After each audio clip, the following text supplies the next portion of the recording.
देखो ये classical question है।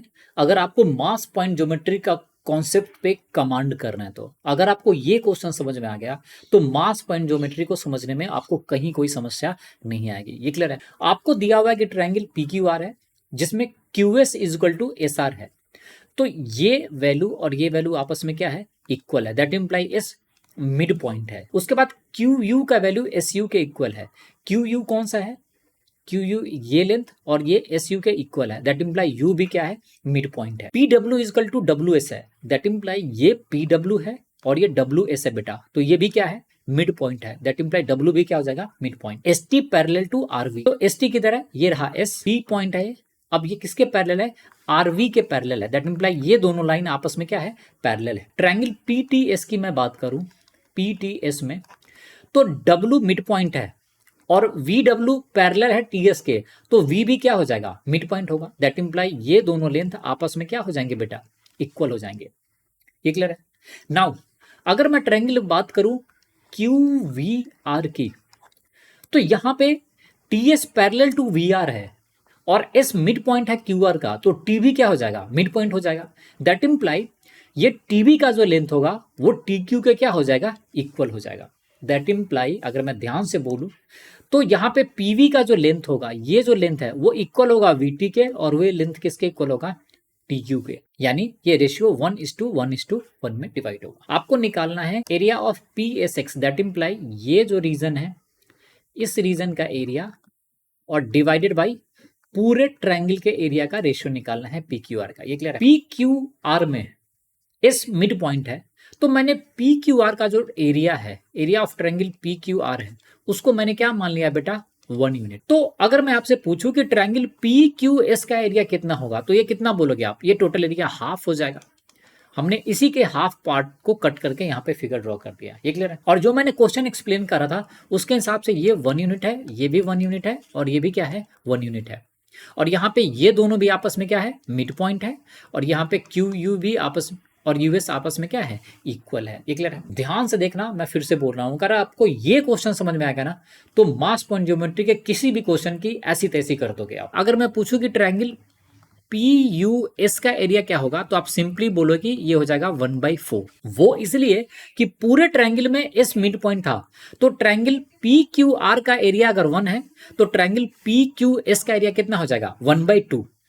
और यहाँ पे यू भी मिड पॉइंट है क्यू एस का, तो ट्रायंगल पी यू एस का एरिया कितना हो जाएगा, उसका हाफ। तो हाफ का हाफ यानी कितना हो जाएगा, 1/4। अगर मैं बात करूं बेटा पीटी का लेंथ कितना होगा, तो आप सिंपली बोलोगे कि पीटी का लेंथ है 2 यूनिट। तो अगर मैं टी पॉइंट के अकॉर्डिंग मास पॉइंट ज्योमेट्री अप्लाई करूं तो ये डिस्टेंस 2 है, तो क्यू पे वेट कितना हो जाएगा, क्यू पे वेट हो जाएगा 2 kg का। तो इस 1 के कारण पी पे वेट कितना होगा, तो ये बोलोगे कि आप 1 kg का वेट है।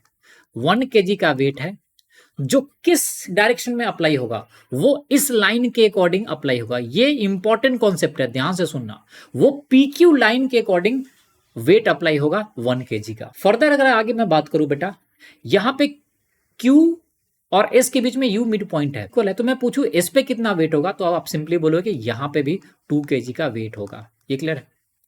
तो अगर 2 kg का वेट यहाँ पे है, 2 kg का वेट यहाँ पे, तो यहाँ पे U पे टोटल वेट कितना हो जाएगा, वो हो जाएगा बेटा 4 kg का वेट। ये क्लियर है। सिमिलरली अगर मैं पूछूं T पे टोटल वेट कितना फेस होगा, तो यहाँ पे है 2 kg और यहाँ पे है 1 kg, तो यहाँ पे T पे लगने वाला टोटल वेट कितना हो जाएगा, वो हो जाएगा बेटा 2 + 1 दैट इम्प्लाई 3 kg का वेट है। ये क्लियर है।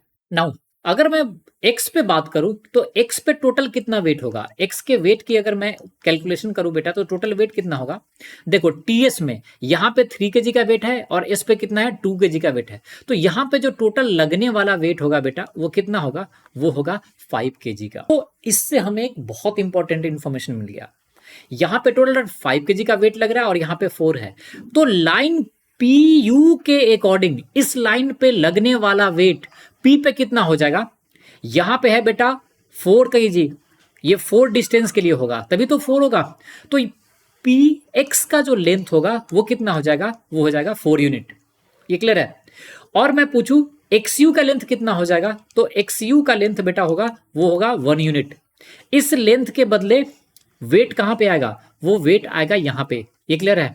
जो लाइन px के अकॉर्डिंग अप्लाई होगा, और इस 4 kg के बदले 4 kg का लेंथ किसके इक्वल आएगा, मैं हाइलाइटर यूज कर लेता हूं, वो लेंथ हो जाएगा बेटा यहां से लेकर यहां तक, और उसके बदले वेट कहां पे आएगा, उसके बदले वेट आएगा यू पे।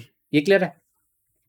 तो आपको px अपॉन xu का रेशियो क्या मिल जाएगा, वो मिल जाएगा 4:1 में। तो आपको पता चल गया कि टोटल लेंथ कितना है px का, वो लेंथ है 4 यूनिट, और टोटल pu का लेंथ कितना है, वो है 5। ये क्लियर है?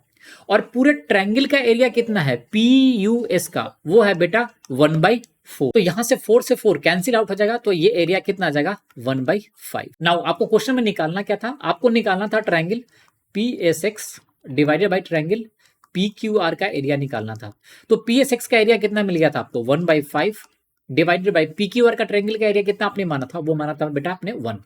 तो 1/5 को 1 से डिवाइड करोगे तो आंसर कितना आएगा 1/5। ये क्लियर है? सो हमारा आंसर क्या होगा, ऑप्शन नंबर ए।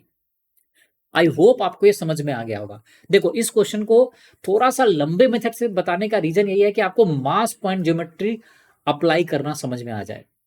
अगर आपको ये क्वेश्चन समझ में आ गया कि यहाँ पे 1 kg इस लाइन के अकॉर्डिंग क्यों लग रहा है, यहाँ पे 1 kg PQ लाइन के अकॉर्डिंग क्यों लग रहा है, तो आपको किसी भी क्वेश्चन को सॉल्व करने में कहीं कोई परेशानी नहीं होगी। ये क्लियर है? सो आई होप आपको ये समझ में आ गया होगा। So thanks for watching the video.